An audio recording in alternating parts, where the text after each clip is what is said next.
भारत के इतिहास में कश्मीर हमेशा से एक सिद्ध क्षेत्र रहा है। कश्मीर में अनेक संत महात्मा सिद्ध जन अलग अलग समय में अलौकिक शक्तियों के साथ चमत्कार करने के लिए पैदा होते रहे हैं। हर संत महात्मा की अपनी स्वयं की शैली थी, जिसके माध्यम से उन्होंने आत्मज्ञान प्राप्त किया और परम ब्रह्मांडीय ऊर्जा के साथ एक हो गए। ऐसे ही एक पवित्र व्यक्ति का नाम था पंडित शिव प्रसाद चौधरी,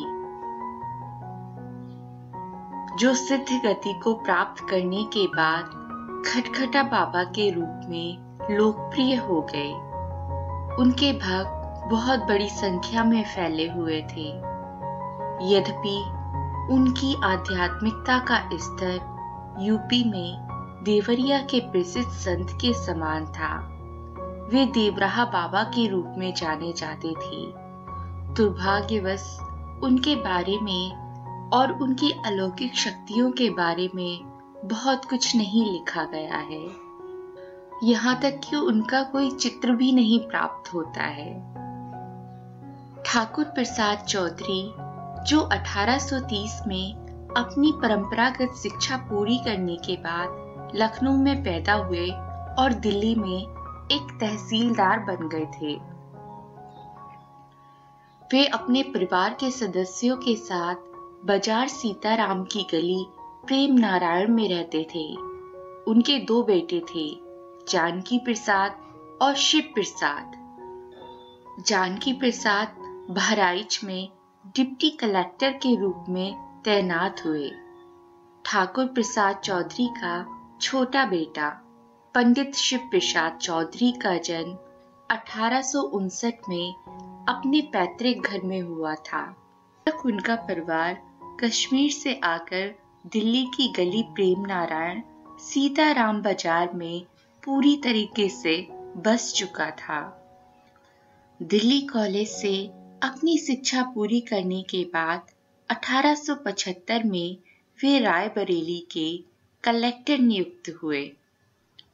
उनकी पत्नी बेहद खूबसूरत थी और दुनिया में सर्वाधिक वे अपनी पत्नी से ही प्यार करते थे। लेकिन भाग्य उनके लिए कुछ अधिक जटिल था। उनकी पत्नी का कम उम्र में निधन हो गया।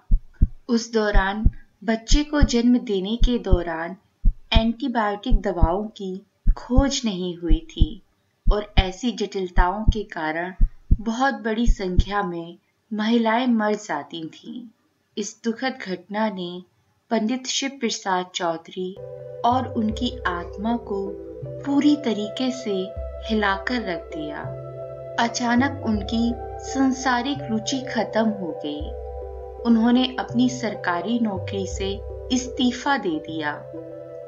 वे अपने करीबी प्रियजनों और अपने घर को छोड़कर किसी अज्ञात गंतव्य की ओर निकल गए।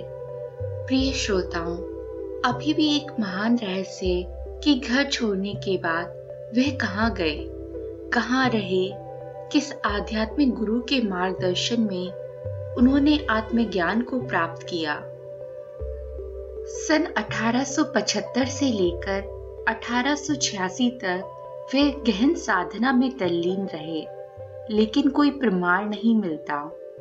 इतने वर्षों बाद 1886 में उत्तर प्रदेश के इटावा जिले में वे अपनी अलौकिक शक्तियों के साथ प्रकट होते हैं।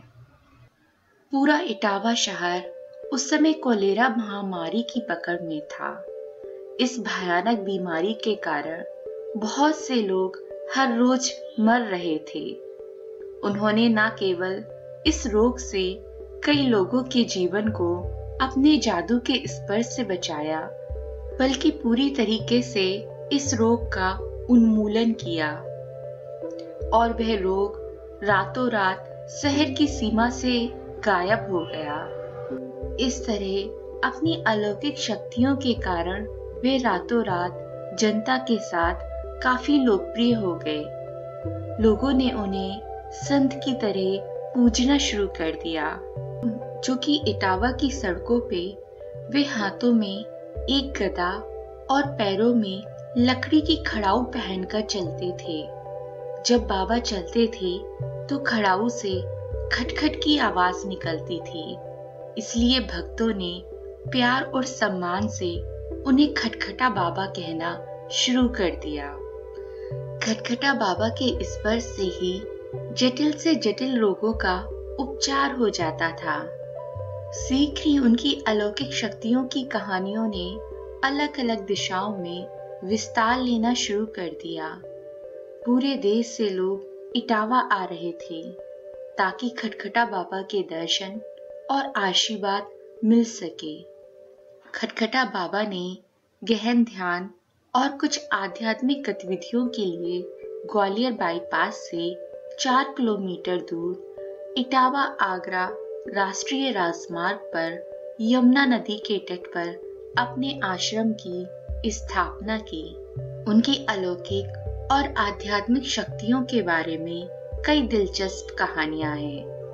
एक बार पूरा इटावा शहर यमुना नदी में बाढ़ से जलमग्न होने के खतरे का सामना कर रहा था।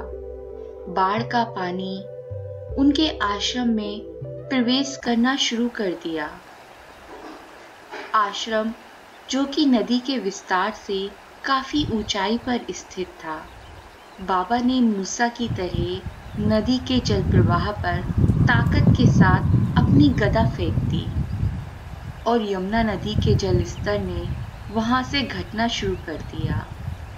घटना पर मौजूद भक्त इस दृश्य को देखकर इतने प्रभावित हुए कि वो इस चमत्कार को गायन और भजन की भाषा में प्रस्तुत करने लगे।